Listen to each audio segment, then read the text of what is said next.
هناك عصب موجود بالوجه يسمى بالعصب السابع، موضح كما ترون في الفيديو.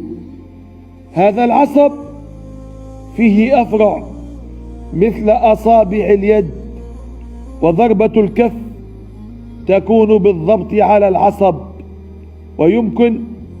ويمكن أن تسبب ما يلي: شلل في الوجه، صعوبة في المضغ، صعوبة في البلع، وقد تسبب انعدام حاسة الذوق والشم مع مشاكل في دموع العين.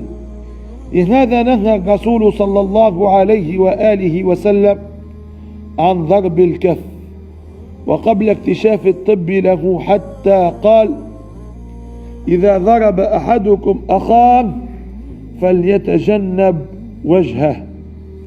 وبذلك ننصح عدم الضرب بالكف، وخاصة الأطفال، حتى إذا كنت تمزح أو تؤدب طفلك إياك وضرب الوجه.